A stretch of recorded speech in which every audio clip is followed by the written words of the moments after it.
I know it is, but Good evening, everyone. It is Tuesday, March 18th, 2025. I'm calling the regular council meeting to order at 6:30 on the dot. Ms. Monroe, if you'd like to call the roll.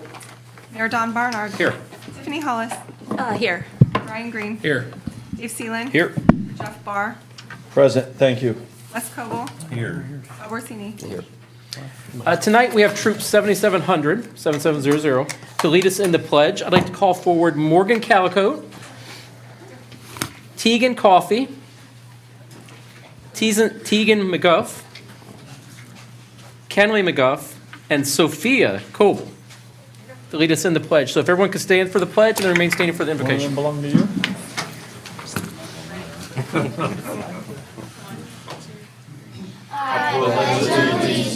To the flag of the United States of America and to the republic for which it stands, one nation, under God, indivisible, with liberty and justice for all. Let us pray. Dear Heavenly Father, we thank you for this day. We thank you for all these fine young ladies who are gathered here tonight to be recognized tonight for everything that they've done for these young ladies who are leading us in the pledge. We thank you for our police and our fire and ask you to continue guidance on them and on our city council and all of our city members. We thank you for everything. Amen. Good evening, everyone. Our first order on the agenda tonight is council proclamations. We have three tonight for three different women's sports. I'm going to let Mr. Coble go first, read his, and then if that member could come up and we will present her proclamation to her. Okay. This is for Alexis Deal for the 2024-2025 Johnstown Monroe High School indoor track season. Whereas the City of Johnstown Council would like to recognize Alexis Deal on an outstanding indoor track season. And whereas Alexis qualified for both shot put and weight throw for the track and field indoor state champion meet. And whereas Alexis placed seventh in the shot put and got first team All-Ohio honors and 14th in the weight throw. And now therefore I, Councilman Wesley Coble, on behalf of Johnstown City Council, do hereby call on our community to congratulate Alexis Deal on her Johnstown High School indoor track season. She has brought tremendous pride to Johnstown Monroe High School and to the Johnstown community. Greg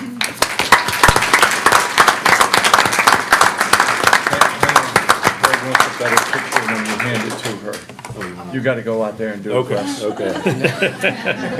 Let's start all over and do it again. And don't get Bob or I in the picture. Yes, no, yeah. Well, Yeah. you saw what happened last time, right? There you go, Greg. You see the last one? See, Yeah, I saw it. Look at this idiot sitting inside. Get it in there, Greg. Hang on. Wes is also a celebrity and he wants his picture with you. No, you gotta get in there, Wes. Somebody's got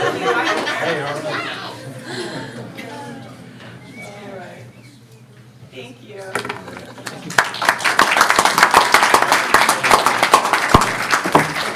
Good job, Wes. Okay, we have a big one. We have a proclamation for the Johnstown Monroe High School Girls 2024-2025 basketball season. Whereas the Johnstown Monroe High School girls basketball team ended their season with a winning record of 21-4. This was their second time making it to regionals. They earned the district champion title. And whereas there were three LCL recognitions, Laura Bogman, first team, Kaylin Cox, first team, Kylie Sharp, second team, and Peyton Schneider, honorable mention. And whereas Laura Bachman was first team LCL in District 11, first team, Kaylin Cox was first team LCL in District 11, first team, Kylie Sharp was second team LCL in District 11, second team, Peyton Schneider was LCL honorable mention in District 11, second team, and Amelia Benito was District 11 honorable mention. And whereas Coach Helmke was the District 11 Coach of the Year, LCL Coach of the Year, and is 14 wins away from 100 wins. And whereas the City of Johnstown Council congratulates Coach Helmke and the high school girls basketball team members, Laura Bachman, Peyton Schneider, Kaylin Cox, Riley Stefanik, Manager Torshi Wenton, Lauren Heimrel, Kylie Sharp, Bailey Neff, Amelia Benito. Now therefore I, Donald Barnard, Mayor of the City of Johnstown, on behalf of the Johnstown City Council, do hereby call on our community to join with family and friends in in the celebration of the 2024-2025 Johnstown Monroe High School girls basketball season. Come on, ladies.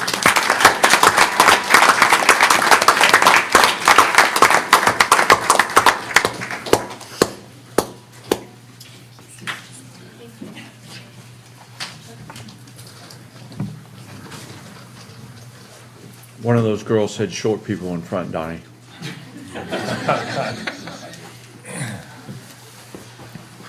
Congrats, Coach. Yes, sir. I'd like to think that I had a little influence on you back in the day. You try to take a little piece of the action. Just a little bit. There we go. Coach Homke, you want to step a little bit to the, there we go, perfect. All right, here we go. Johnny's on 3, 1, 2, 3. All at once. One more time. Johnny's on 3, 1, 2, 3. Johnny. There we go. Thank you.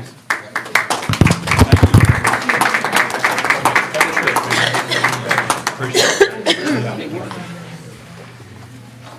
Thank you. Congrats.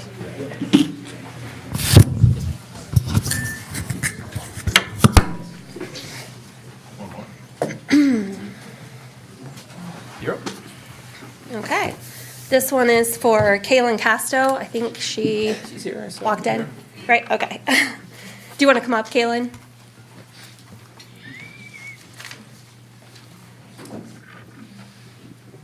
You can just stand in front here. I'll come around in a second. This is for Kaylin Casto for the 24-25 Johnstown Monroe High School wrestling season.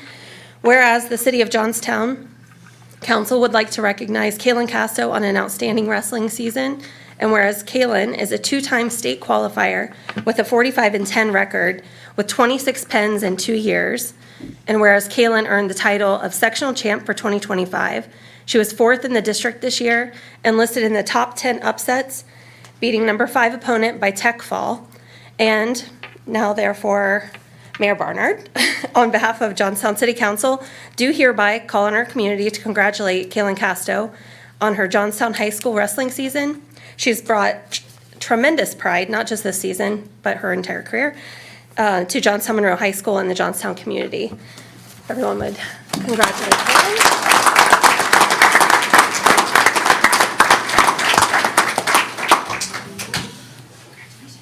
Seems like she really takes the spotlight. Hang on. Get one for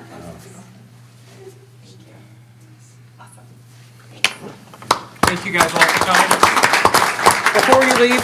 Before you leave tonight, we've got, this is not for you guys, but we've got a presentation from the Humane Society. I know most of you are pet lovers.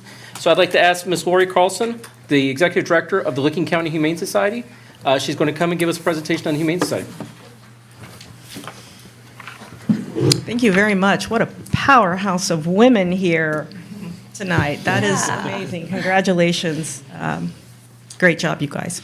My name is Lori Carlson. I'm the Executive Director of the Licking County Humane Society, and we have been partnering with the Village of Johnstown since very late 2019, early 2020. And in the course of that partnership, we investigate animal cruelty complaints in the village. We actually offer that service all over Licking County, but specifically I'm here tonight to talk about the services that we provide to Johnstown.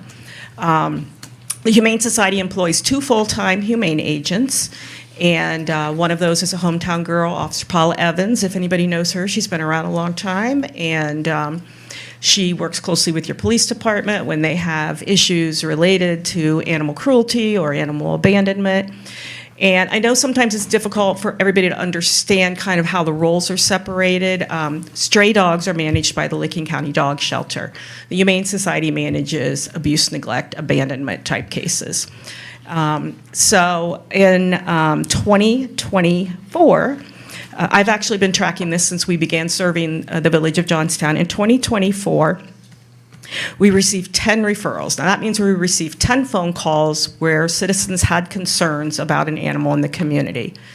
some of those calls don't necessarily fall under our jurisdiction. So we are bound by Ohio Revised Code 959, which outlines exactly what is considered abuse or neglect or potential abuse and neglect of an animal.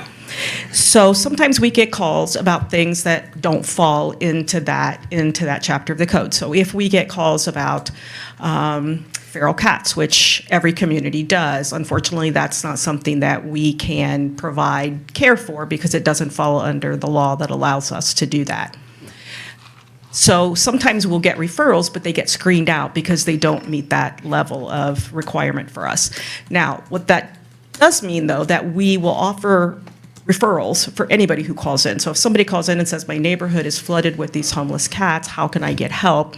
We will connect them with the Licking County TNR program, a program that spays and neuters feral and semi-feral cats in the community. So we make a lot of those kinds of referrals. If somebody calls about something that has to do with a stray dog, then we will help connect them with the Licking County Dog Shelter. So in 2024, there were 10 referrals. That means we got 10 phone calls from concerned citizens. We did 8 investigations, so that means we opened 8 out of 10 cases for investigation because we felt it met the standard for us to investigate. And there were 6 confiscations. Confiscations result from lots of different things, but for us, it's either abuse, neglect, or abandonment. And keep in mind that it is always our goal to keep animals in their homes with their families whenever possible. So I kind of did a deeper dive into the data for Johnstown for last year, and it turns out that all 6 of the animals that were confiscated were cats. We didn't have any dogs in Johnstown last year.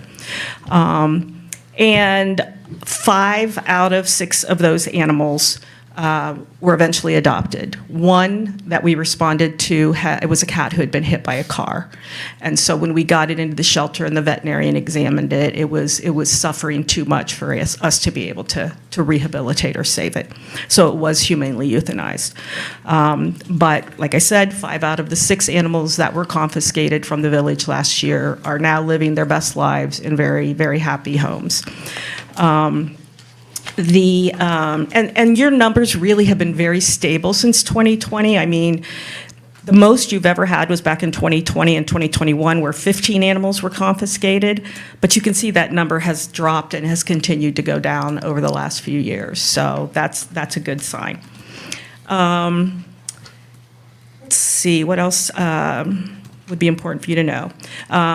So the average length of stay for those 6 animals at the Humane Society was 31 days. So that means the average was we cared for those animals for 31 days in the shelter, got them healthy, got them vaccinated, got them spayed and neutered, and then they were adopted after that. So kind of gives you an idea of how long animals are in care with us. Some of the ones that we confiscated in 2024 are still in our shelter.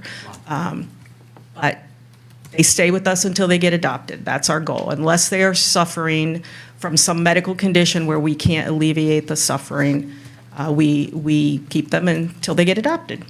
Some of those were also very small kittens. Now, we cannot respond to every stray kitten in the community because Johnstown and every community in this country has problems with stray cats. However, we do prioritize certain types of cases. So if it is a kitten whose mother has been injured or ill and cannot care for it, and if it's a kitten under 6 weeks, then we see that as a very serious threat to that kitten and we will respond. If you have an injured cat in your community that we can actually get access to. Now again, sometimes ferals, we can't. But if, you know, for example, if a cat gets hit by a car, they called us, we responded right away, and we get that cat in, get it seen by our veterinarian immediately. We do have full-time veterinarian staff. Our humane agents also respond to calls, not just during the day, because animal cruelty can happen any time of day, so they do respond to emergency after-hours calls as well. So then your police department knows how to get a hold of them if something like that comes up. So just finishing up, we've been serving Johnstown, as I mentioned, since 2020. The contract with us for Johnstown is $100 a month. I think that's a pretty good deal, and we have not raised that price since 2020. So, you know, our goal was always to just have the municipalities help us. And then we go out and raise money to make up the difference, through our donors, through our community, through fundraising, through grants, all of those things. So, any questions? I wanted to leave a couple minutes in case anybody had any questions about the services that we're providing. We have a pretty large group here tonight, and what would you like citizens to know that they could help the Humane Society with, whether it's here in Johnstown or in Newark?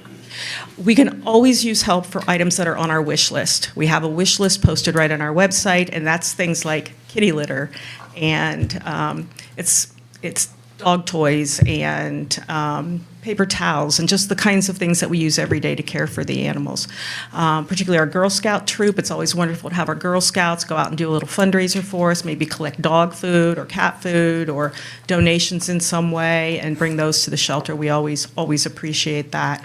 And what I'll say is that all of you amazing women here tonight need to consider veterinary science for your future careers and shelters, veterinary science and shelters. Columbus State offers that program there. They sure do. They have veterinary, you can become a licensed veterinary technician. We employ 3 of those at the Humane Society, and it's a great program, so absolutely. It's a 2-year degree, too, and it pays very well for a 2-year degree. Does council have any questions for? Awesome. Thank you so Great. much for Thank coming. you. Thank And you. congratulations on your retirement later this year. Thank you. End of the year. Yep. Yes. Thank you. Thank you. Thank you guys all for coming tonight. We really, really appreciate you being here tonight, so. Next on the minute is action on minutes. Our first, yes, keep it brief. Let's just give him a chance. Yeah.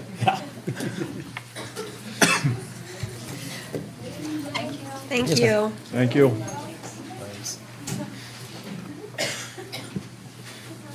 We'll see ya.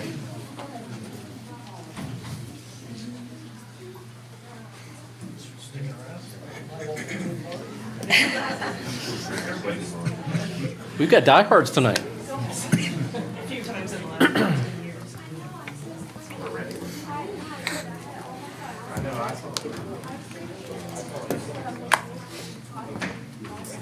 Thank you, sir.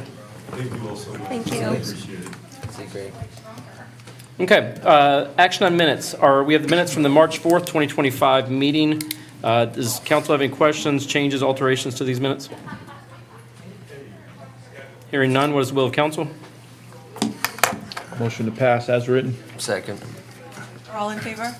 Yep. Aye.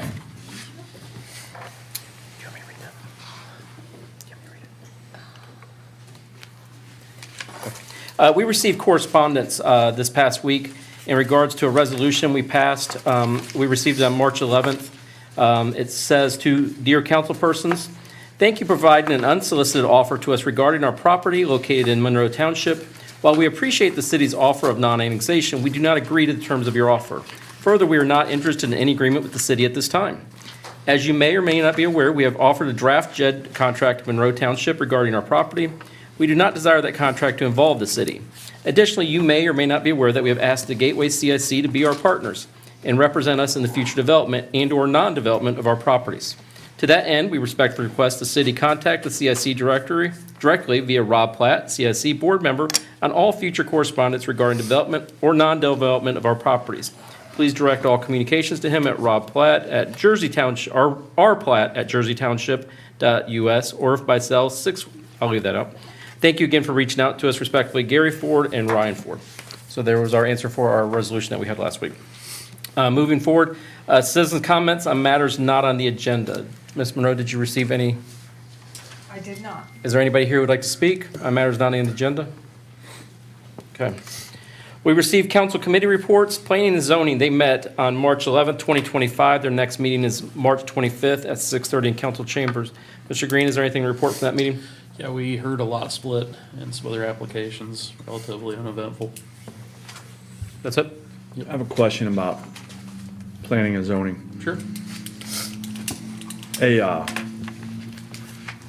When do we review the process on permits, application for permits for like siding, roofs, fences, et cetera? Is that set by us? Yeah, we took a look at that, I think last year, maybe the year before, something like that, when we set those. Something like that. We could take a look at them at any time. We don't have like a yearly. If I recall, it was 2 years ago. Yeah. I think it was before, The only reason, Yeah. I'm sorry, Bob. no, it was the election before, it was before you were, and the group that came in that year were on. Mr. Mayor, Yes. can I offer some more information on that, Jeff? And I think I know where you're going with this.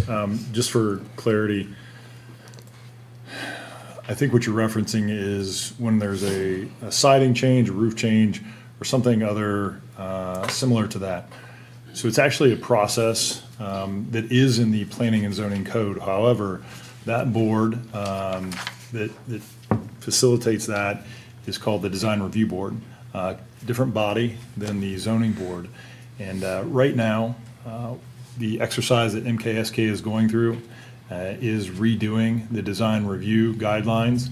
If in that process, the design review guidelines were to modify some areas, and I think that's what they're going towards, it would no longer require for changes within a certain intensity, is probably the word I'm looking for, to not have to go before a board for some type of review. So the methodology in which we do now, according to our code, is anything that's a material change from what was prior existing. So if it were vinyl to vinyl, it would be an internal administrative piece. They call that a minor modification. I have the authority to sign off on that. If it's a material change, for instance, if it's metal to vinyl, or if you have a shingled roof and they want to go to a metal roof, or even if you have a brick building and then they want to cover it with either a vinyl, a metal, or even a paint, the material is changing. That then triggers it to go before the design review board. That is what I think MKSK is looking at right now. How expansive do we want to be with that? How unexpansive do we want to be? And really trying to reformat that so it's a little bit more user-friendly. I think there's specific areas of town that deserve more of a collective look from a board if they're in a historical district, but also think there's areas within the town that if it fits into a certain amount of parameters, probably doesn't need to go before that board and myself. The resident can then just make those changes, maybe a little bit easier paperwork process. If I have totally missed where you were going with this, I apologize, and I've just wasted everyone's time, but hopefully I'm hitting somewhere close to the mark. I was getting to that, but I wanted to zero in just for a moment on the fees. We set those fees, correct? Correct. So I'm thinking more on the line of, I don't know when, how, why. Well, I know why. But a recent siding change, I think the application on a residential home was $300. And on a single-family residential home, it just seemed like a lot. So I would imagine that a fence or a re-roofing, et cetera, you know, might be in the same ballpark. That are we par? Are we above our average? Do we rely on such fees for balanced budget? You know, when you talk about a single-family home doing re-siding, yeah, there's different neighborhoods at different price points, but we're not primarily 500,000 and above. We're probably primarily 300 and below, meaning 300,000. It just seemed like $300 for a siding permit to improve the look of their home just seemed to be expensive. I didn't want to focus on the commercial side of things, but for the residents, to me, it felt steep. And so I don't know if that gets reviewed annually, every 2 years, every 5 years, but I want to bring it to the attention of council that if you agree with me, then I think we need to review them sooner than later. If I'm by myself, that's fine, but at least I said it publicly. I feel like that some of those fees need to be reviewed and be a little more in line with affordability. Thank you for listening. I'll only provide a little bit more information to that. So we have 2 COA permits. and that's what you're referencing. The internal one costs $100. That's where it's like for like material. Right. It's a fair amount of applications. The other one, which requires the board review, that one is the $300.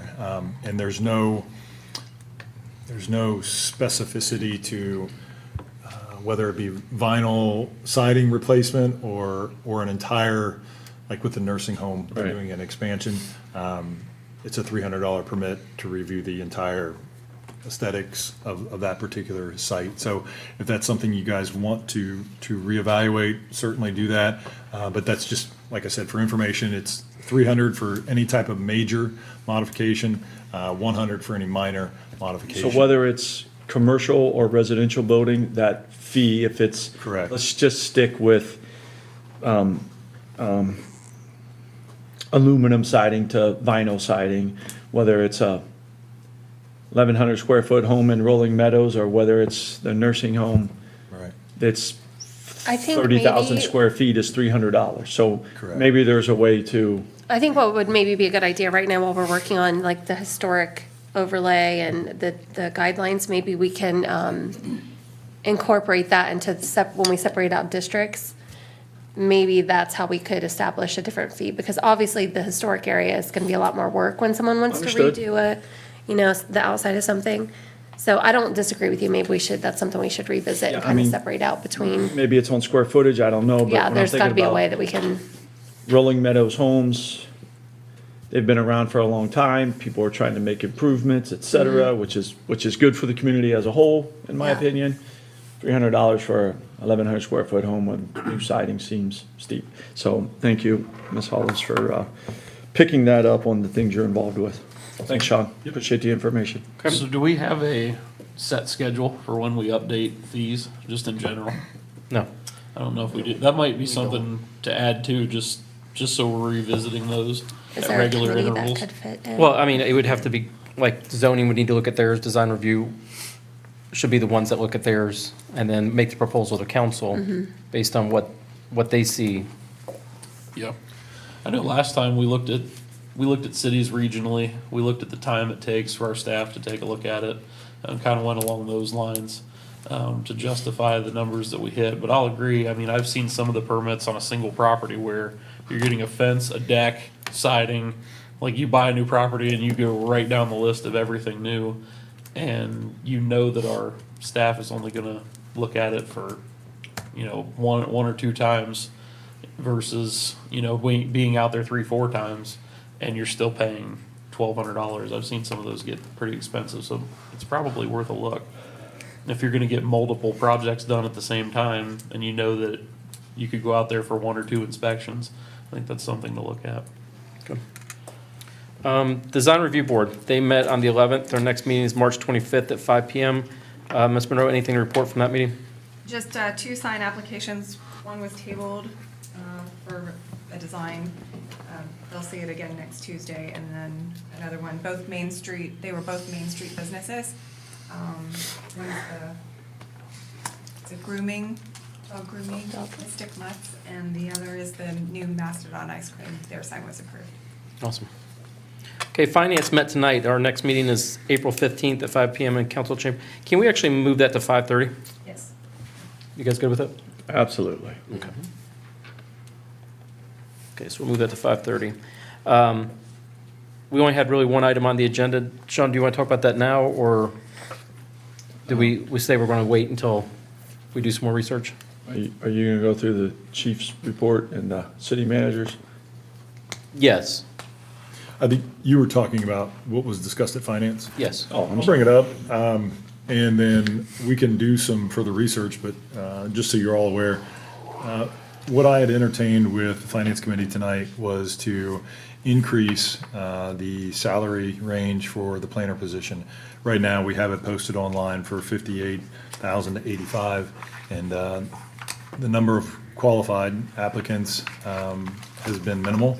We've got a total of 4, except for today, we just got another one. So we've had 5.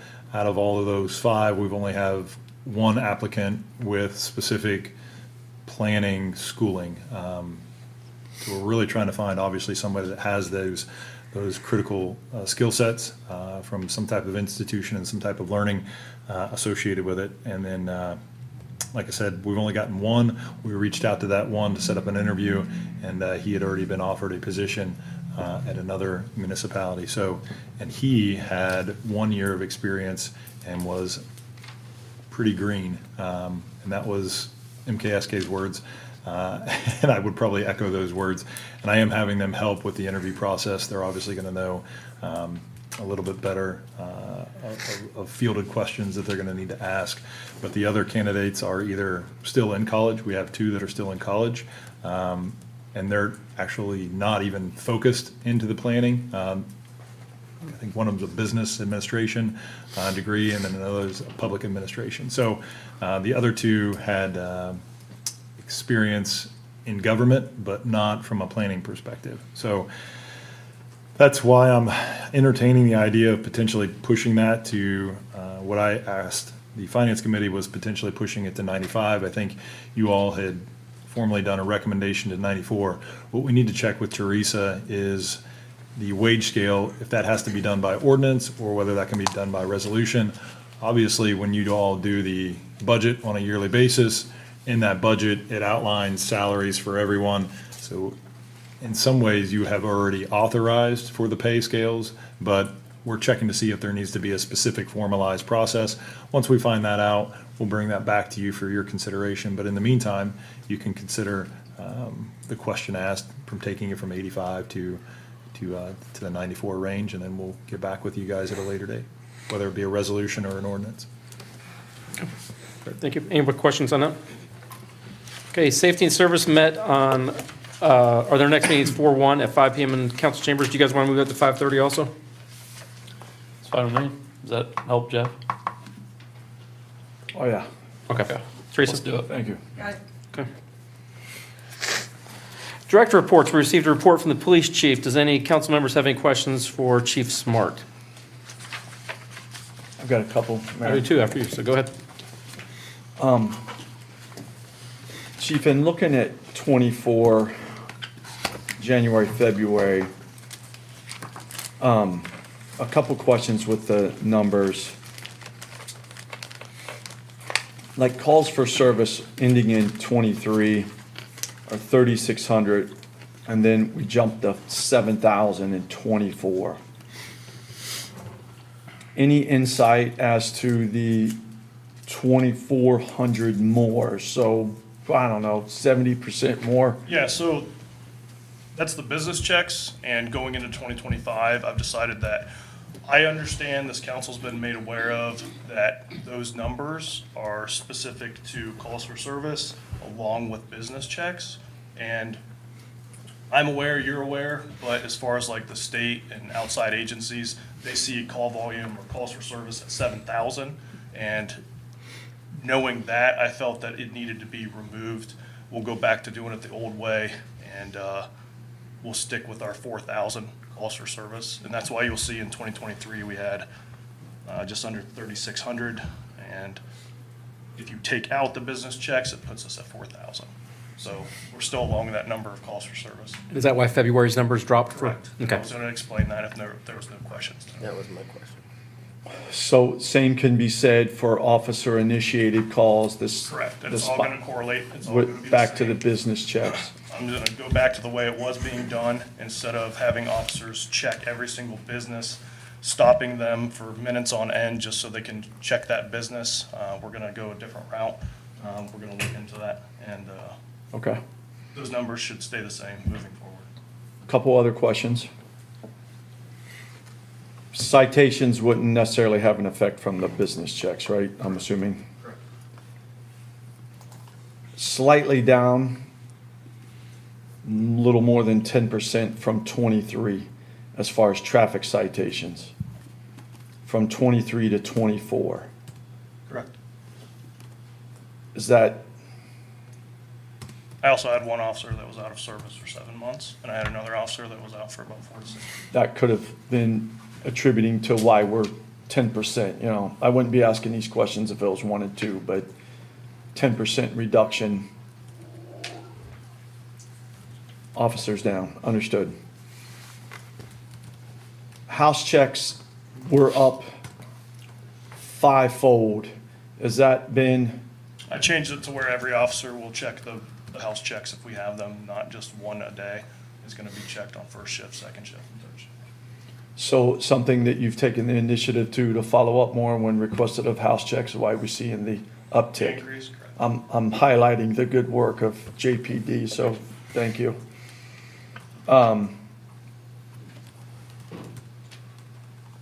Traffic stops, I'm assuming same thing with the one FTE equivalent, if not more, throughout the course of the year is why we were down in that number. Yeah, I mean, that's my only explanation. I mean, Makes sense, I mean, I don't.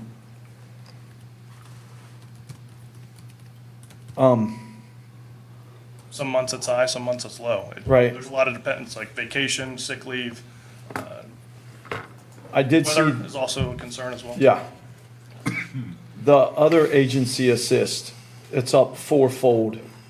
Yeah, I'm so- assuming that's other agencies asking us for assistance, Correct. right? And- So any, And so, whenever that was being recorded initially with the program, it was thought that there was only one mutual aid under the tab, and there's actually multiple mutual aids under that tab, so that number started to increase month to month. so we're not, so 23 didn't have all of them recorded? And Okay. then, you know, if things happen outside of our city, it's dependent on them of whether or not they want our assistance or not, so it's uncontrollable by us.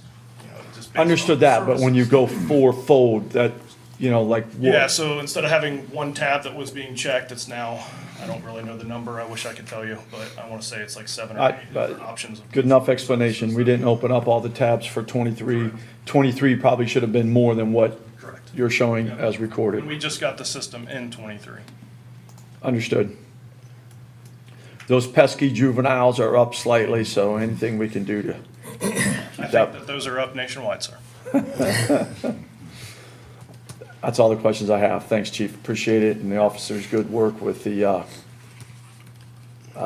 house checks. That's nice to know that you and your team have taken the initiative of Yeah, doing things above and beyond. Thank you. I appreciate that, thank you. With the mutual aid calls, when they do those, are they requesting specific cities or villages to respond? Yeah, so most of the cities and villages in Licking County are all dispatched by Licking County Sheriff's Office. If something happens outside of our city, they will depends on who's working on that shift in the dispatch room, if they're gonna ask us for our services or not. If it's something close, then they'll send us. It also depends on whether or not there's a deputy in the area. If there's not a deputy in the area, and it's a call that we can go to, then we will respond for them until they arrive. I know with fire, dispatchers can track each vehicle out there. Yeah, Do they they do the can same track thing with the us, yeah. police? So We're the on the dispatcher can same- see every We're on vehicle? the same system, they Okay. can see us where we're at, and they can dispatch us if they need to. They know where those deputies are, if there's deputies not in our area, and then say it's a high, two-person call that should be going, then they'll have our agency respond instead. Can I ask one question? Yes, go ahead. Along the same lines of that, when you have to assist another department, does the city get, okay, so, It's mutual aid services, there's no payments. If we need to leave our city, we leave our city to help that community person, to help that agency. They would do the same for us. It's just the same as Right. we're not available, we have one in jail, or if we're on a call, they support us as well. So it's mutual aid services. Good question. Anybody else have questions for the chief? Okay, thank you, guys.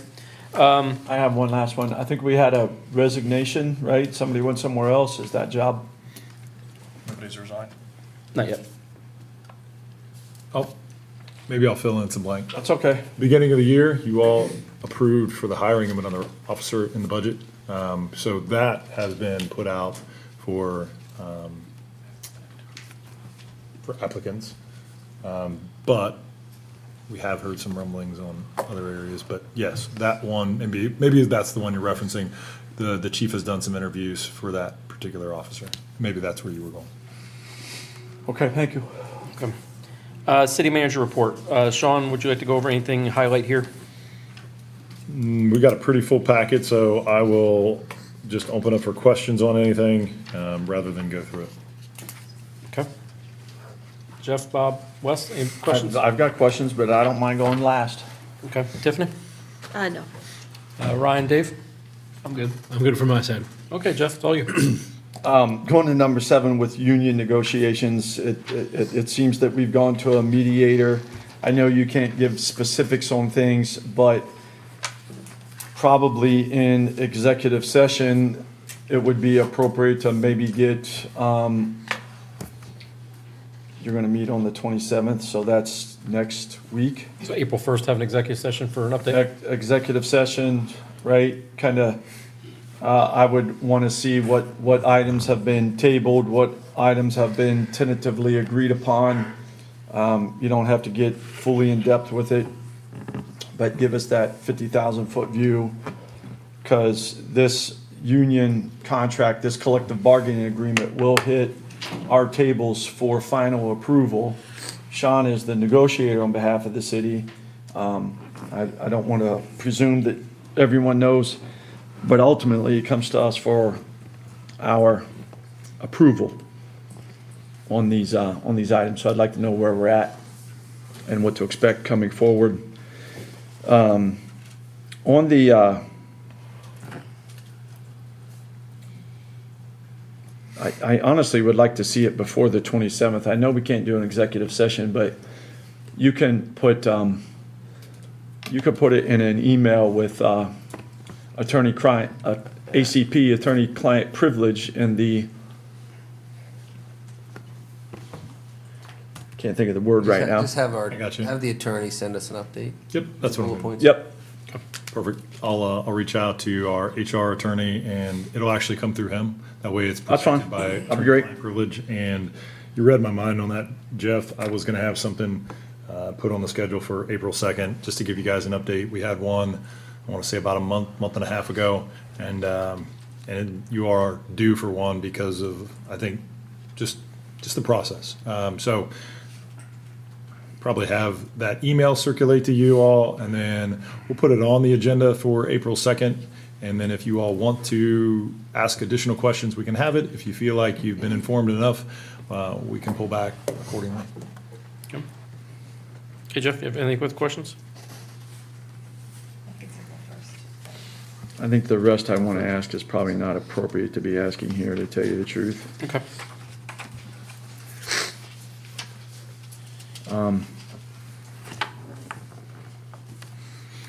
On item number 2, economic development. When will they, do you have any information to share as far as when they're going to be breaking ground on that Kansai Helios Coatings site at 231 Commerce Boulevard? Do you have any? The building's already there. It is, okay. Yeah, they wanted the Ohio Pack. Yeah, I'll give you a real quick Yeah, update on it. So with this one, it's the old Ohio Pack building, but you at the next council meeting will be reviewing a zoning text amendment to potentially allow for this permitted use to be done in the light manufacturing district. We have a whole staff report prepared for that, which you'll get ahead of time.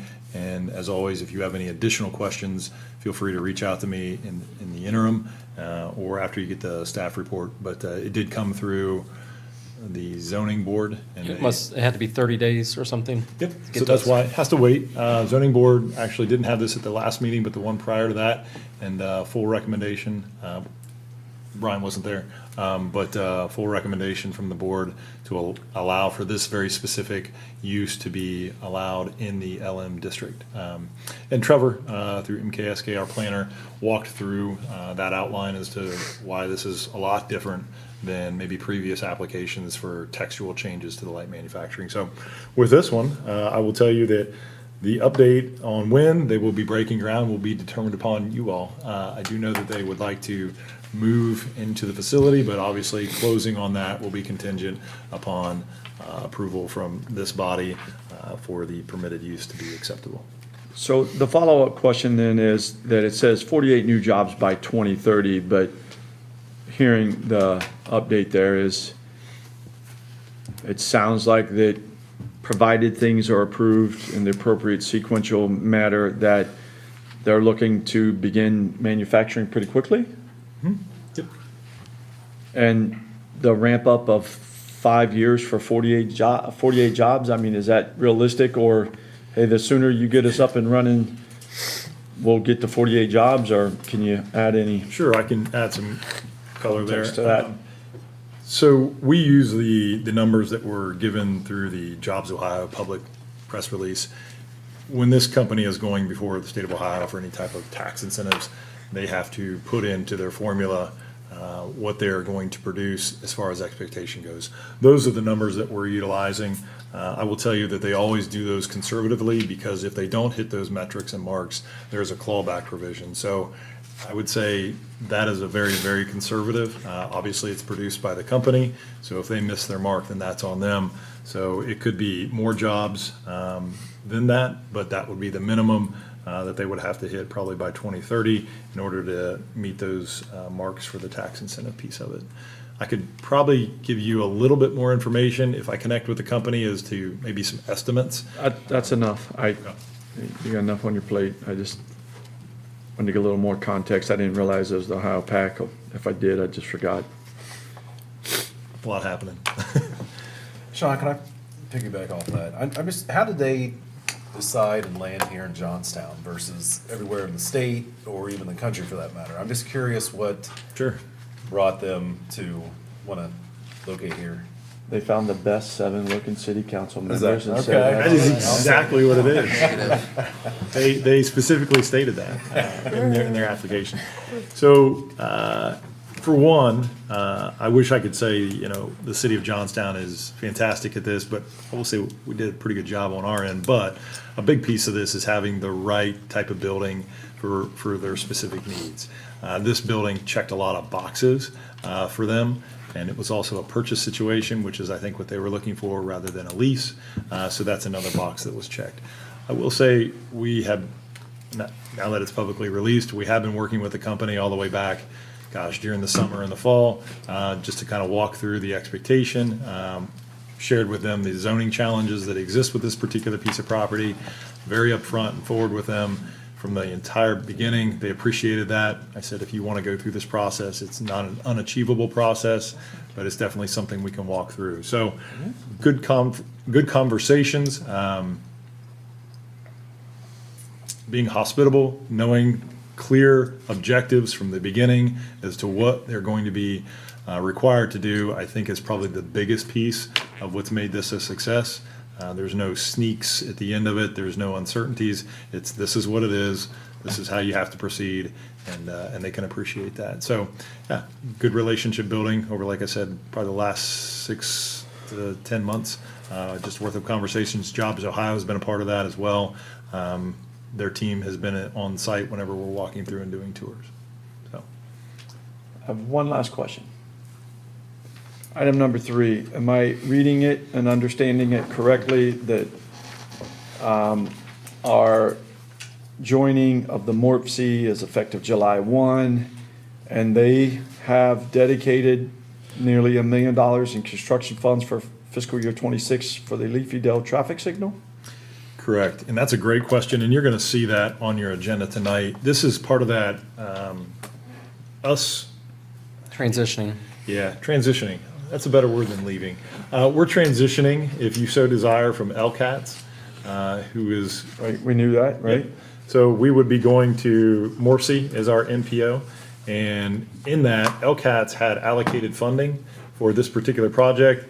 One of the big items that we wanted to make certain was that if we were to transition from LCATS to Mid-Ohio Regional Planning Commission, that those funds would be secured for this particular project. And what you're reading here is that $983,580 has been in the discussion, and I believe at this point has been passed through Morpsey's attributable funds, and so it has now been kind of moved over into their bucket or their side of the ledger so that they can then fund the rest of that project, so.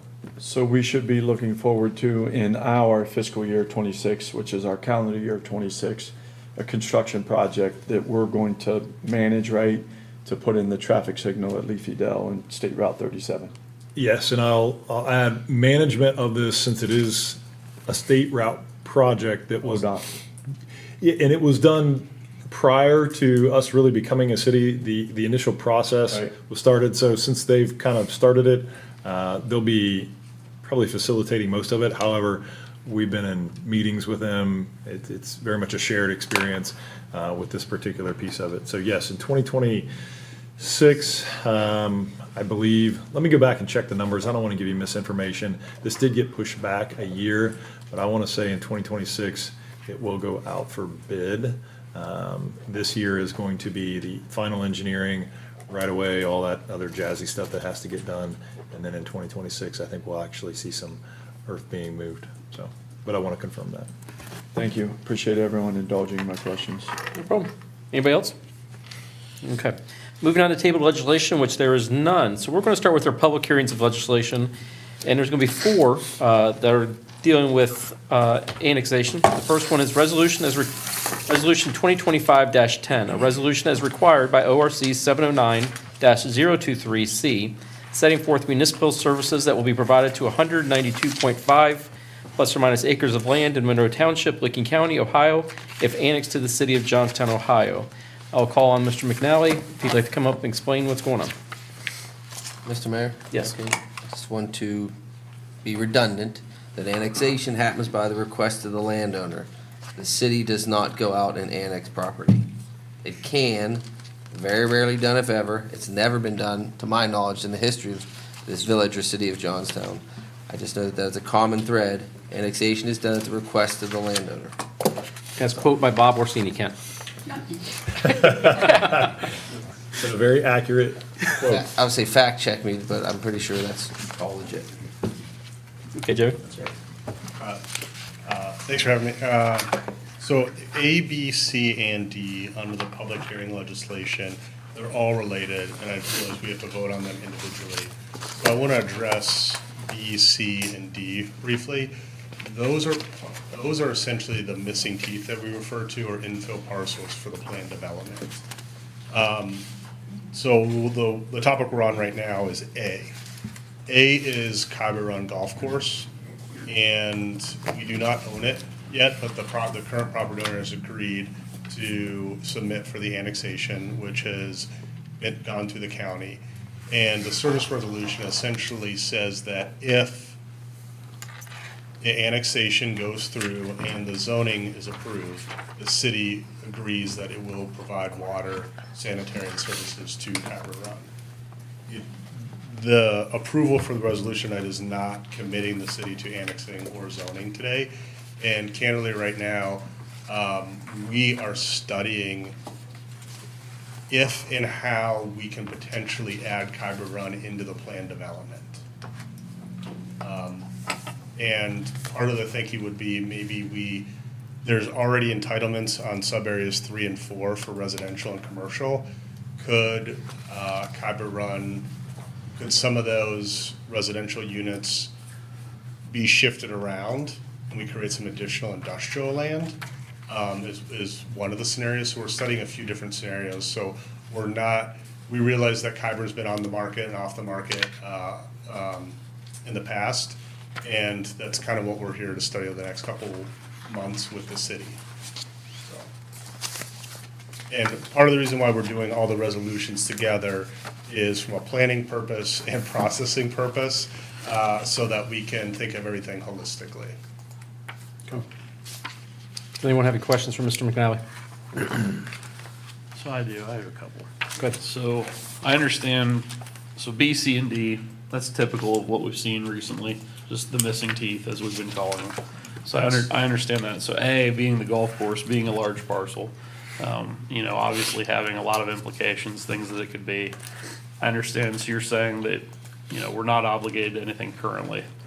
But that was gonna be my question as far as, the last large annexation that we did, it was all done in conjunction with zoning. There was clearly, projects we were looking at.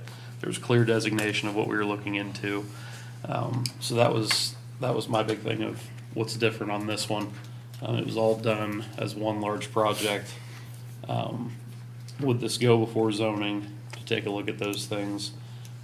What are we on the hook for as a city versus roads, water, sewer, all the above?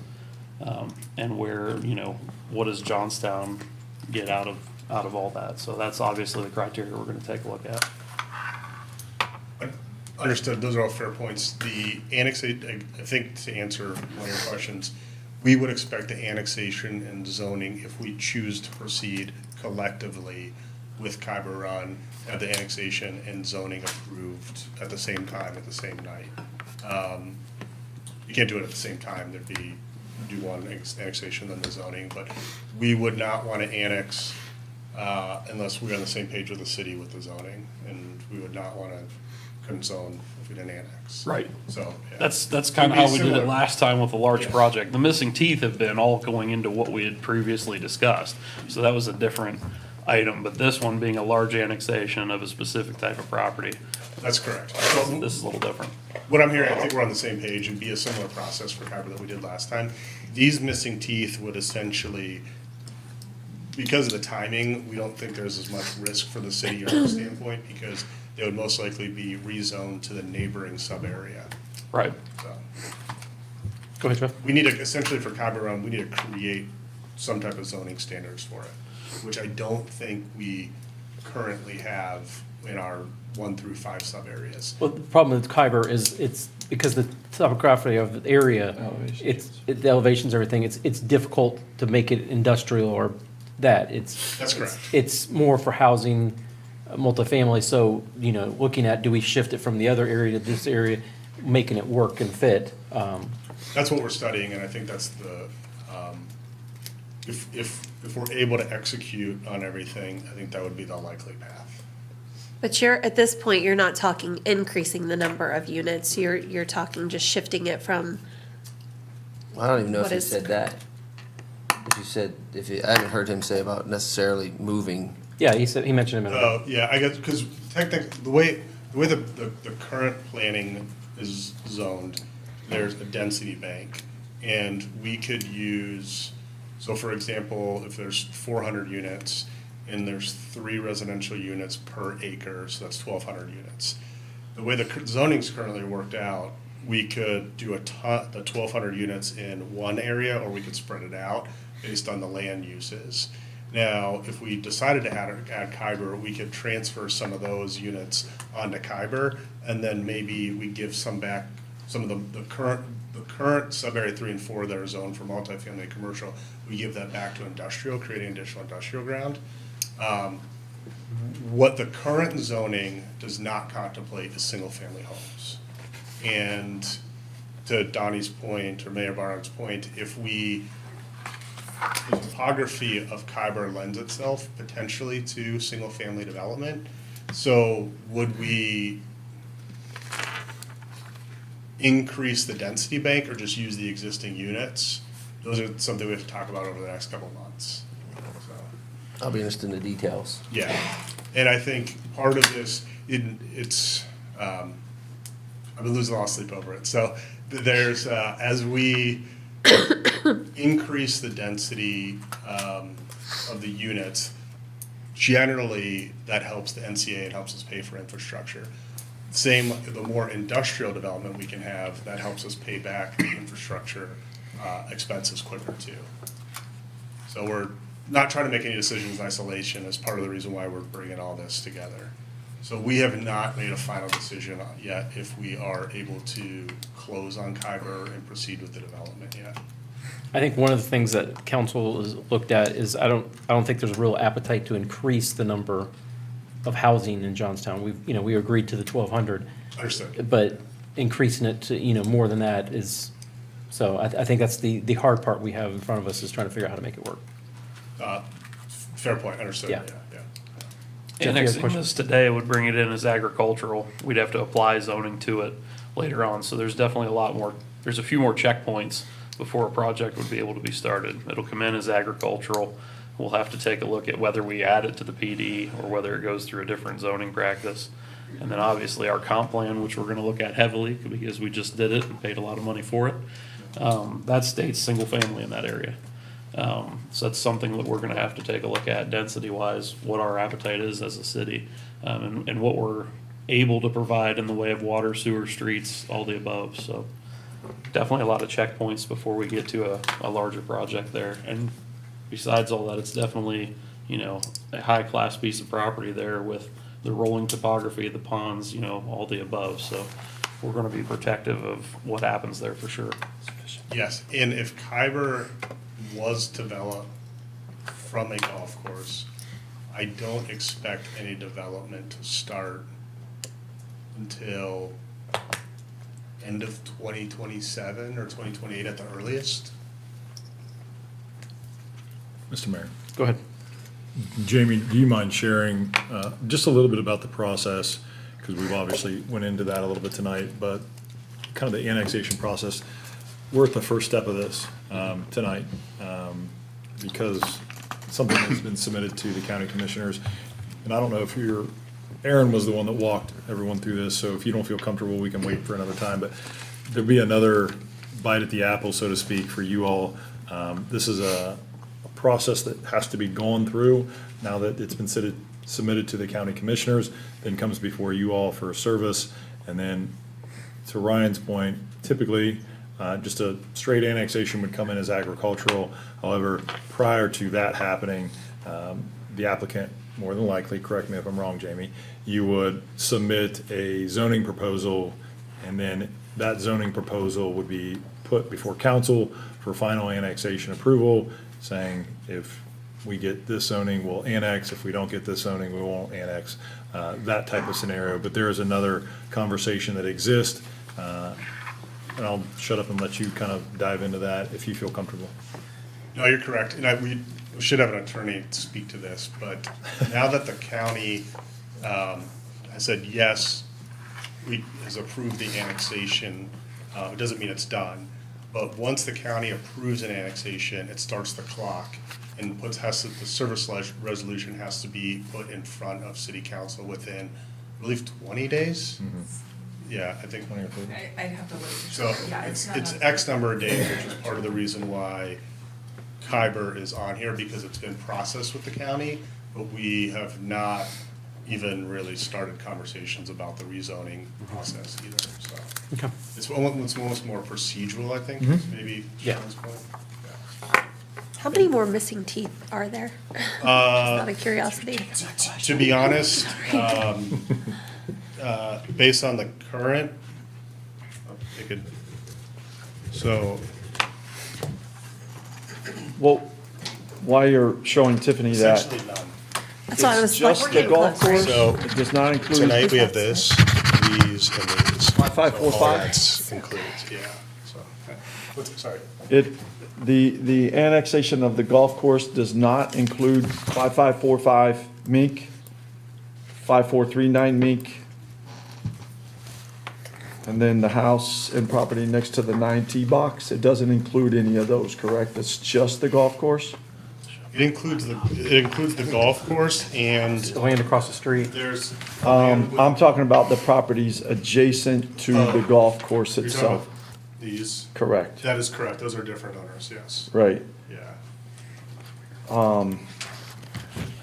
Which over time, we would be, if we decided to move forward with Khyber Run as a potential development, over time, we would Can't read it. probably approach the owners about potentially filling in. You those see missing where I'm teeth. going, right? Yeah. To start filling in those teeth, but as of right now, those properties that are on Mink Street, abutting and in there's front three of of, and then I'm assuming it does not include 11088 Duncan Plains at this time. Mr. Mayor, Yes. I read it as it's the golf course and then the service building across the street there. That answers my question. I That's can't make that out. Yeah, there's. I got it. But there is a possibility that down the road, those become missing teeth to the Khyber Run Golf Course development. Okay, answered my question. Now, we're excited about some activity in the market and interest in Central Ohio and Johnstown right now for industrial sites. And one of the initiatives that we're working on with LRE, currently LRE is unrelated to the service resolution, but I want to bring it to the council's attention. Currently, LRE is planning to put a substation at the southwest corner of Mink and Duncan Plains. Here you go, Jamie. We have been working with LRE, and we believe we can relocate the substation to a portion of sub-area 1's, right there, 1C is, I think what we have it labeled as, or sub-area 1, so that we can get the substation off of a prominent corner. Okay. We can also, it allows the TID to put in the proper roundabout that they had designed, that conflicted with the substation design a little bit. And then we would take control of that as well. So at some point this year, we'll probably go through a similar process for that parcel to clean that up, and that would be absorbed in whatever the neighboring sub-area would be. Okay. So I think that is kind of a win. It's a win for the city, it's a win for the developer, and it's a win for Licking Rural Electric. There's significant cost savings for them, and we don't have a substation at a prominent corner. Mr. Mayor. So to answer your question about filling in the rest of the missing teeth, we, My question's answered. okay, so fair. Yep, you don't need to expand on it anymore. Thank you. Okay, any other questions for Jamie? Okay, hearing none. Sean, do you have anything else to add? One, Go ahead, John. so it's going to, as we go through this process, residents can expect the golf course to be opened as normal for the 25? Now he's getting personal. Yes, it will be I there to actually take think your it- balls, Jeff. These are personal I actually think questions. it may already be open, if not, It is. yes, it will be. We do not own the property. so, Understood. I don't want to speak to it, but as far as I know, yes. I'm looking out in the crowd to get a Yeah. The nod. golf course is, yeah, the golf course is operating, He will be there to take your money and lose your balls in the pond. yes. Mr. Mayor, one Yes. final thing. So wanted to highlight, I think, one of the concerns that a couple council members spotlighted, and that is through this service resolution, what are we committing the city to? And we actually went back and had some additional wording put into the resolution. It's up on the screen. The green is the piece that I added, and then our attorneys added the purple. So just to highlight that, the city's wastewater treatment plant has capacity to service the area proposed for annexation. The city's capacity to provide sanitary sewer services is contingent upon final uses developed for the property. So that obviously doesn't obligate us to a blank check for services from whatever, the property owner says, I'm going to develop this XYZ. We obviously have a provision in there that gives us an out clause saying that's not what we necessarily agreed to or we're signing up for. So that provision has been added to this. I can send it to you, Ken. And it's actually in the packet. So this is just the wording that's been added. And in the packet, it's not color coded, so I did that for ease of use so you could see what was added. So I think that was addressed by a couple council members, and I just wanted to highlight that to help you feel a little bit better with tonight's consideration. Any other questions from council? Okay, thank you, Jamie. I'm going to open it up to the public for any questions or comments on Resolution 2025-10. Okay. Teresa, I'm going to do Resolution 2025-10. Open it up, or we've already opened it up. Go ahead and see if there's a motion on it, then we'll move to 11 and just do the same process, but knowing that Jamie explained all of them already, so. Okay. So Resolution 2025-10, a resolution is required by ORC 709-023C, setting forth municipal services that will be provided to 192.5 acres of land in Monroe Township. What is the will of council on Resolution 2025-10? Make a motion to pass 2025-10 as written. Resolution 2025-10 as written. Do we have a second? I'll second.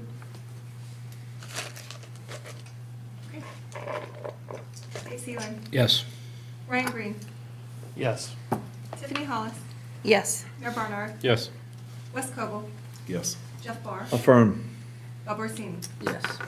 Okay, Resolution 2025-11, a resolution is required by ORC 709-023, setting forth municipal services that will be provided to 15.1 acres of land in Monroe Township, Lincoln County, Ohio, if annexed to the city of Johnstown, Ohio. Mr. McNally already explained this. I'm going to open this up to the residents if they have any questions on this resolution. Hearing none, what is the will of council for Resolution 2025-11? Make a motion to pass resolution 2025-11 as written. Second. Dave Seeland. Yes. Ryan Green. Yes. Tiffany Hollis. Yes. Mayor Barnard. Yes. Wes Coble. Yes. Affirm. Sorry, I got ahead of myself.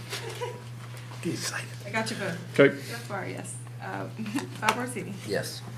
Okay, Resolution 2025-12, a resolution is required by ORC 709-023C, setting forth municipal services that will be provided to 11.2 acres of land in Monroe Township, Lincoln County, Ohio, if annexed to the city of Johnstown, Ohio. Opening this one up to the public. Any questions or comments? Hearing none, what is the will of council? Motion to pass resolution 2025-12 as written. Second. Dave Seeland. Yes. Ryan Green. Yes. Tiffany Hollis. Yes. Mayor Barnard. Yes. Wes Coble. Yes. Jeff Barr. Affirm. Bob Orsini. Yes. Can you make sure you quote him as a firm when you do it? Resolution 2025-13, a resolution is required by ORC 709-023C, setting forth municipal services that will be provided to 2.4 acres of land in Monroe Township, Lincoln County, Ohio, if annexed to the city of Johnstown, Ohio. Once again, I'm opening it up to the public. Any questions or comments? Yes, sir. Sorry, I do have one question. Can you come up here real quick? No one can hear you if you don't use the microphone. And just state your name. You don't have to state your address. A very low voice. My name is Todd McConnell, resident here in Johnstown. It actually has to do with all the resolutions. It just occurred to me.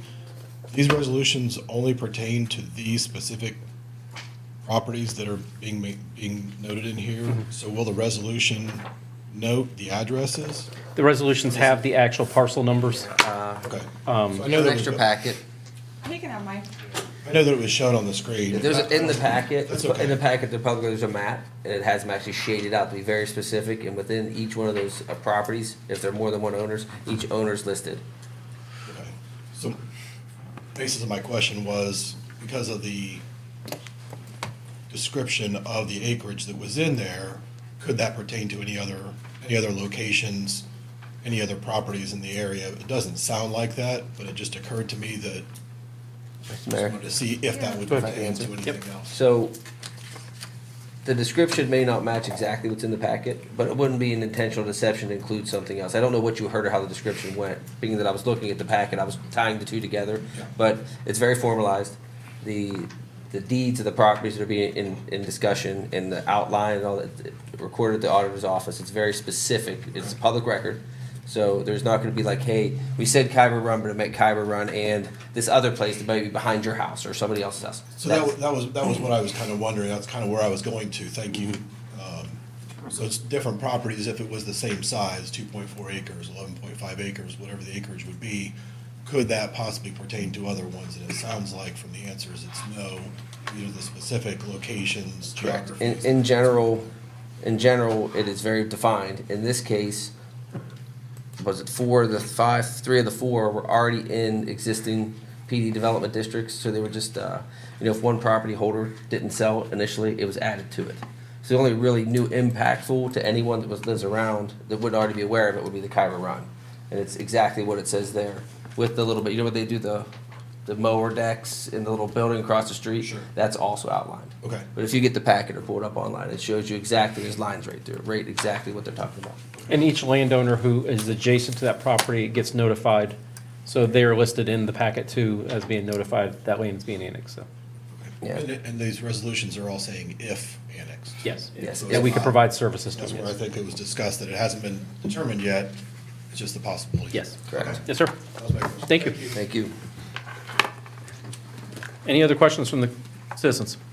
Okay. Hearing no more, Resolution 2025-13, what's the will of council? Motion to approve resolution 2025-13 as written. Second. Dave Seeland. Yes. Brian Green. Yes. Tiffany Hollis. Yes. Mayor Barnard. Yes. Wes Cobble. Yes. Jeff Barr. Affirm. Bob Orsini. Yes. Okay, we're gonna move to something different now.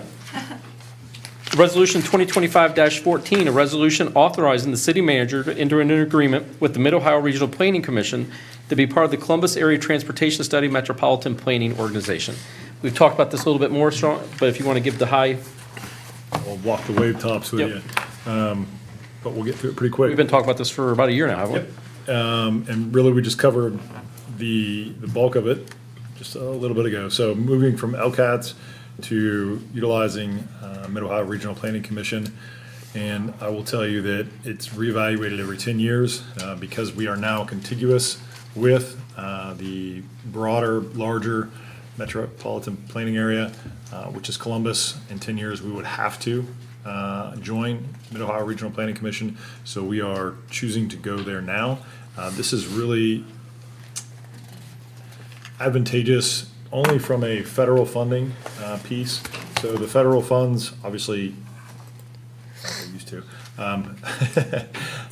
distribute funds from the federal level, projects, roadways, things like that. So whenever you're eligible for those from a city, you have to go through your MPO and if you want any of those grant monies. So can't be for instance, some local roadways, for instance, Cassis Street. Can't be utilized for that, but a state route qualifies itself because it's on the federal list as a large enough road. So that's why, obviously, the Leafydale piece is a part of that. So really, it's relative to big, large federal projects that are qualified for that grant funding, and we're simply moving from LCATS to Mid-Ohio Regional Planning Commission. There you go. Perfect. Does council have any questions for Sean? Okay, open it up to the public. Does the public have any questions on this resolution? Okay, hearing none. What is the will of council for resolution 2025-14? I'll make a motion to approve resolution 2025-14 as written. Second. Bob Orsini. Yes. Dave Seeland. Yes. Brian Green. Yes. Tiffany Hollis. Yes. Mayor Barnard. Yes. Wes Cobble. Yes. Jeff Barr. Affirm. Resolution 2025-15, resolution authorizing the city manager to enter into a guaranteed maximum price of construction contract for the water treatment plant. So this is a item we've been working on since I first got on council that they started discussing this. So we are moving forward. Sean, if you'd like to talk about this. Sure. To summarize, we're obviously doing a water plant expansion. Our current gallonage per day is 1 million. We're increasing that to a capacity of 3 million. That project is being designed, or should I say, has been designed by our engineering firm Jacobs. There's a CMAR provision that allows for you to get a guaranteed maximum price. We will still bid these project pieces out, but what the guaranteed maximum price states is that you are not going to exceed that, and that's by working with a particular company, in this case it's Bowen, and just for further background, the CMAR piece of that was bid as well. We didn't just automatically choose Bowen. We had companies submit for that.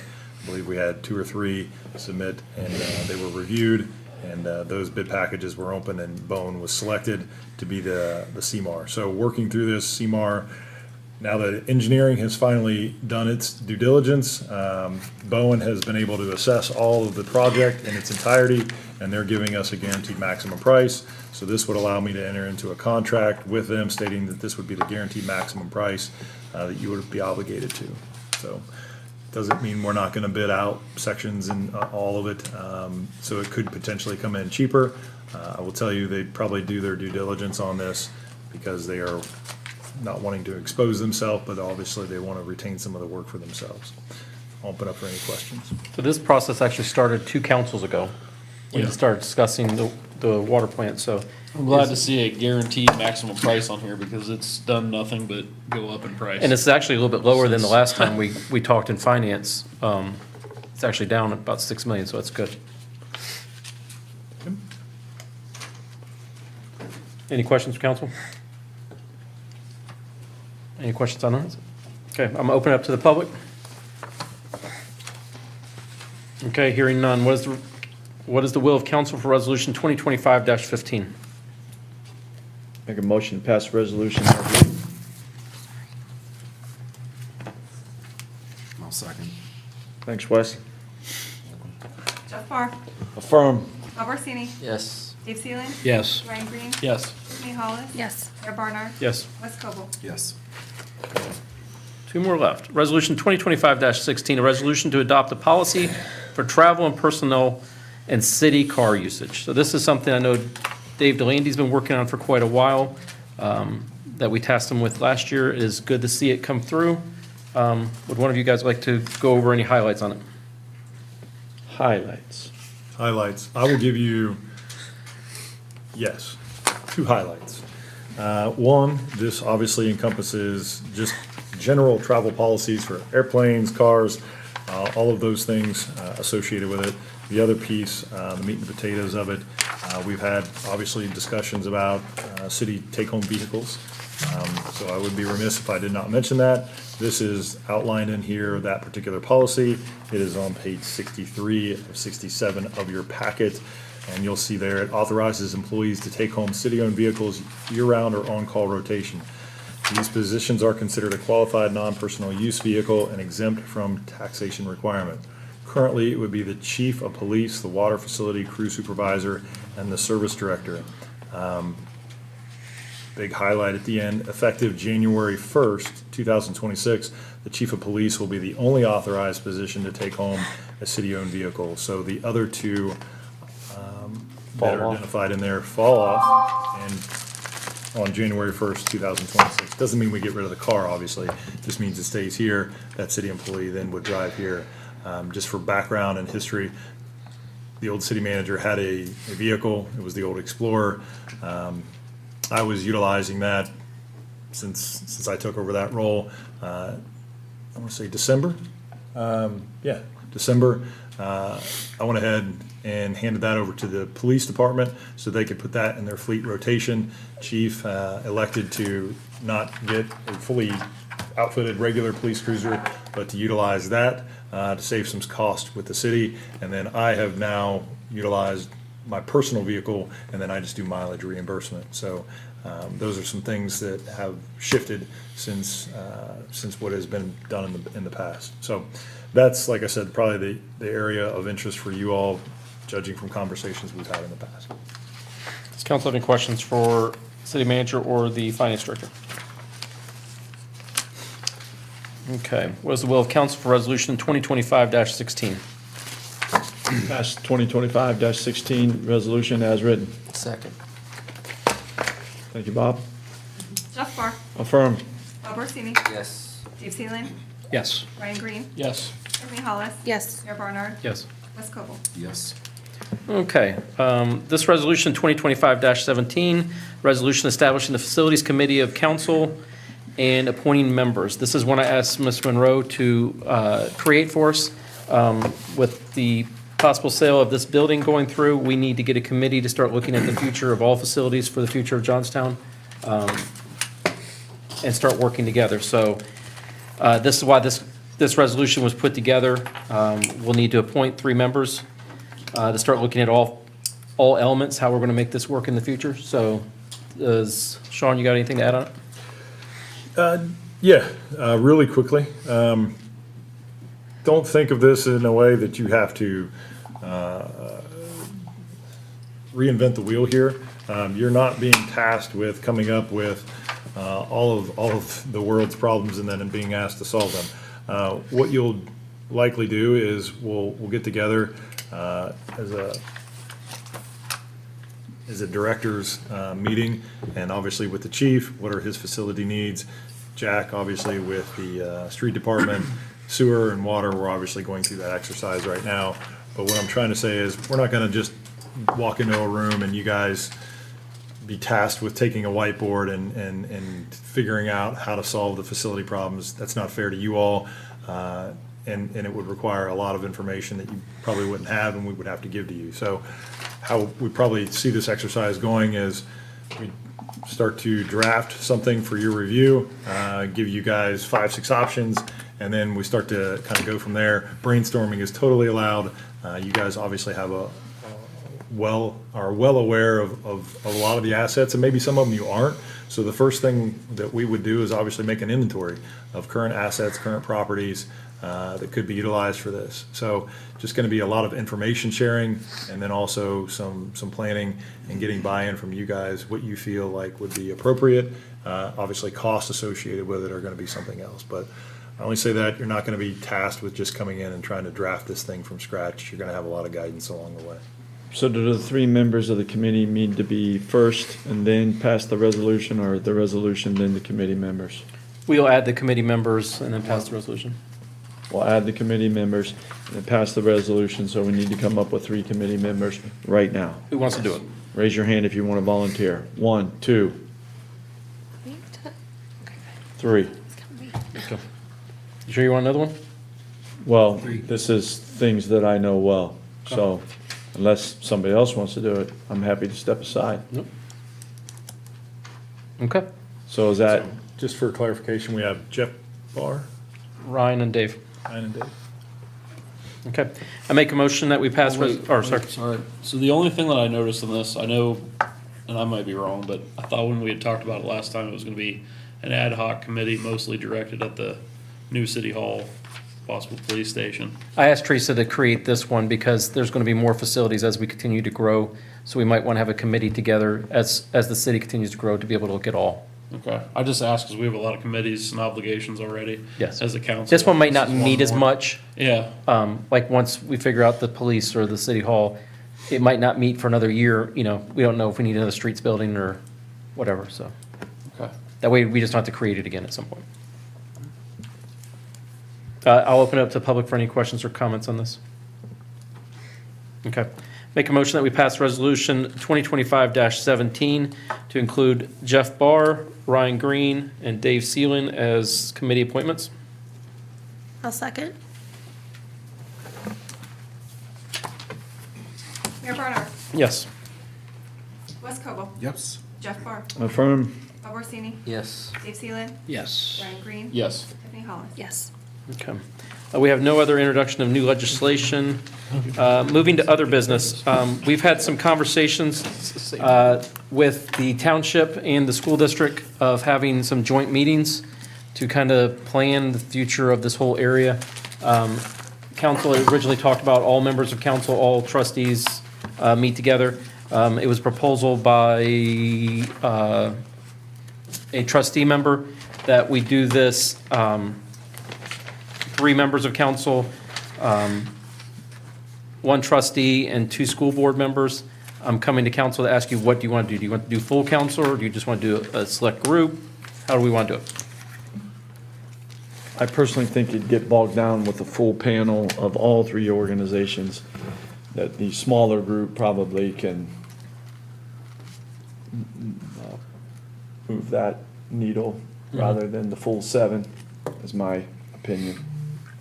My one request on this is we need someone from finance, because there's going to be a lot of talk of sedums, annexation, understanding the process, the money, how that's going to work. So whoever goes this, there at least needs to be 1 finance member on that. So the townships, they're gonna send 1 member? Yes. Okay.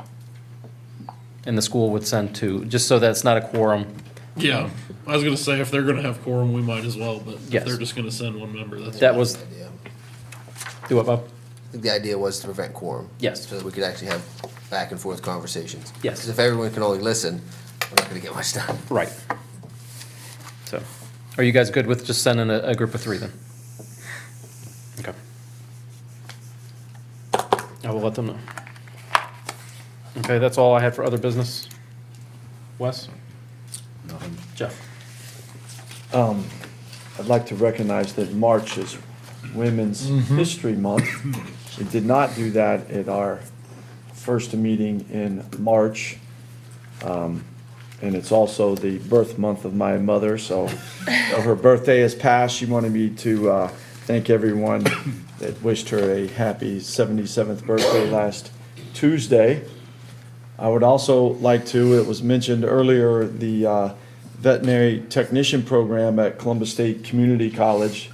There are many, many medical and technical and pre-engineering programs at Columbus State Community College. If anybody's listening, parents and/or future students, there is a lot of programs that are two-year programs to come out with an Associate of Arts or Associate of Science degrees that can go right into the workforce and be well prepared. So just wanted to put that plug in there for our largest community college in the state of Ohio. It's just a 30-minute commute from Johnstown. And we will also be, because some things got messed up with the Girl Scouts, a different troop will be here for the first meeting in April. We usually have both meetings in March, recognize Girl Scouts, so they'll be here the first meeting of April. You gonna bring cookies? I was gonna say, I told them, they were supposed to bring cookies tonight, but they got the time mixed up tonight. Wes knows more about that than I do. I will ask them to make sure they bring cookies. do we have that troop picked out yet? Yeah, it's the, Okay. I was gonna say, I have one in mind, if you don't. I'll check with you to see if it's the same How one. many troops are there? There's a lot. Is there 3? At least 3. So the last part of that is, I believe everyone contributes a small part to the history. So all of you women that are hearing, thank you for your contributions to our local history and what you do. Bob, do you have anything? No. Ms. Hollis? No. Ryan? I do. First question, first thing I was gonna suggest, work session to discuss the goals that we came up with last year, see where we are and kind of talk about those, whenever you guys have time. Goals for, Well, so we came up with our goals and things that were important to us last year. right? So I wanted to revisit those, see where we are on those milestone wise and progress, and if they're still relevant and where we want to go in the future. Restack if needed. Gotcha. Yeah. Good. Well, Ryan, who is going to organize the workshop meeting then?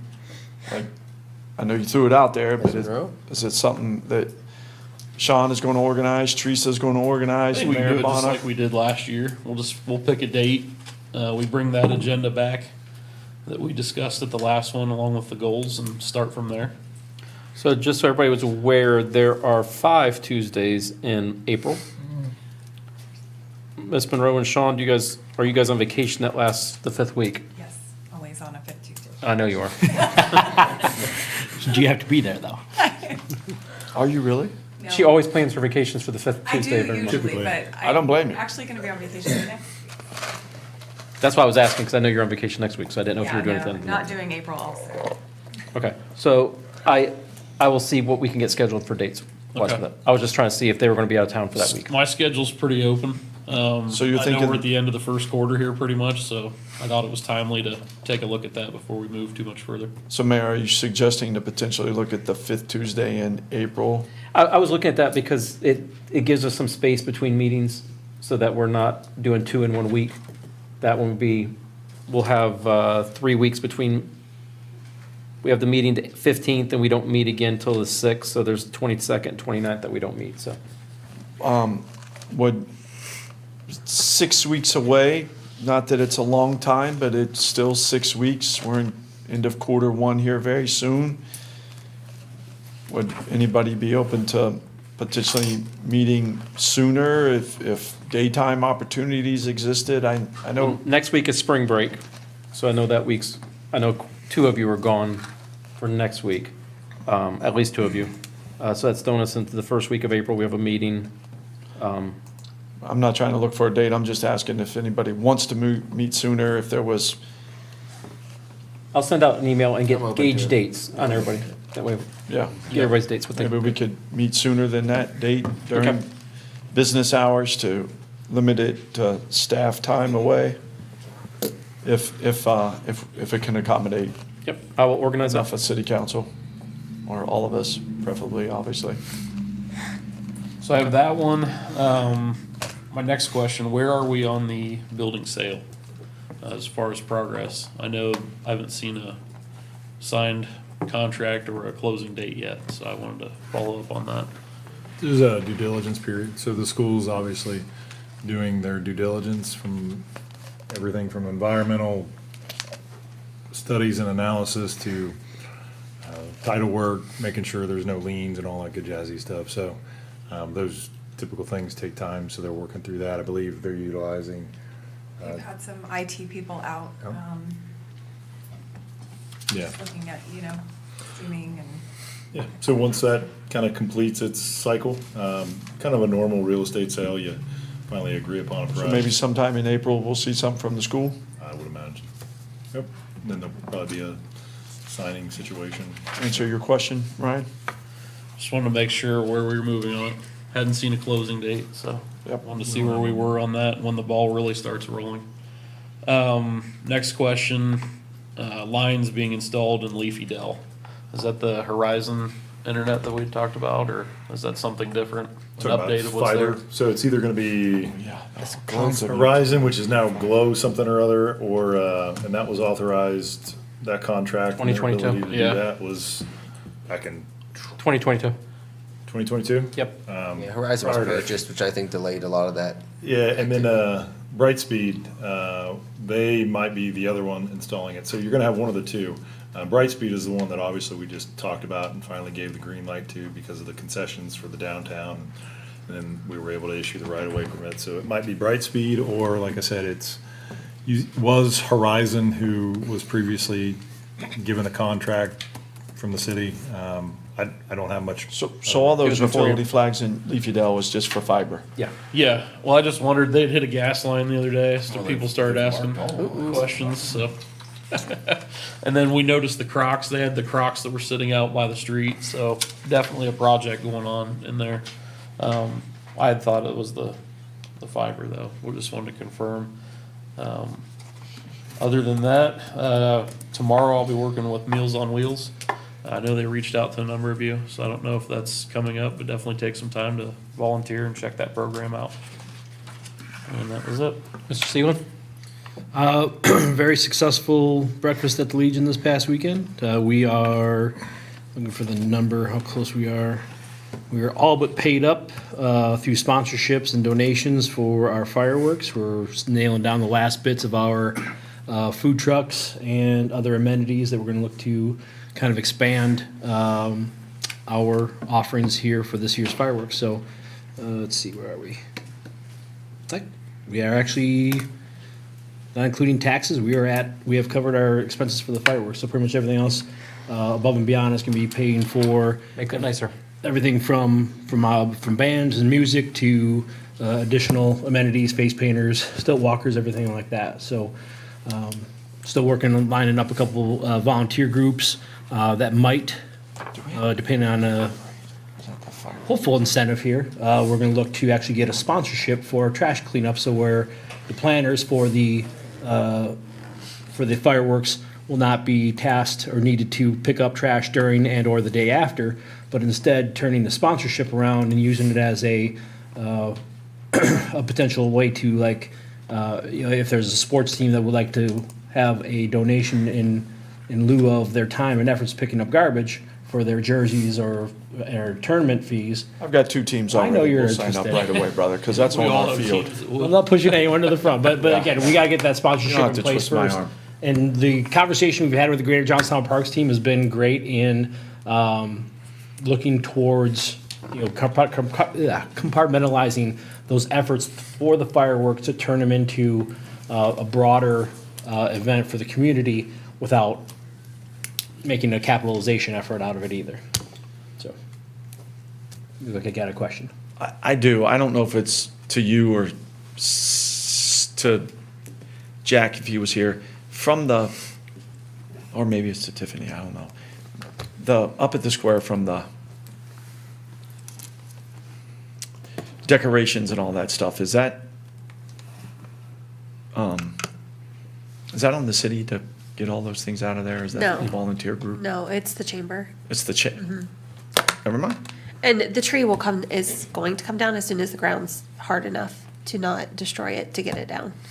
Last year, I think it was honestly July It was late. before we could get it down, but hopefully we've had nicer weather, so.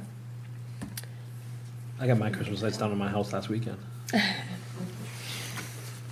Anything else on that side, Sean? And her staff? Yeah, I have Yes, some. sir. I had a meeting last month with American Legion Commander Jeff Sabo, and they would like to donate up to $5,000. So it was post 254. They ended up donating three fully outfitted rifles for our police department. It was just shy of $5,000, so I would like to thank them for that donation and appreciate their support. A couple things. I did speak with the Concord Crossing East HOA. They do not want traffic signs or speed limit signs. You said Pepper Run? No. Concord Crossing East. East. Because we had the resident last week, or 2 weeks ago, complain about the speed. They feel like one speed limit sign's enough. People know it's 25 miles an hour.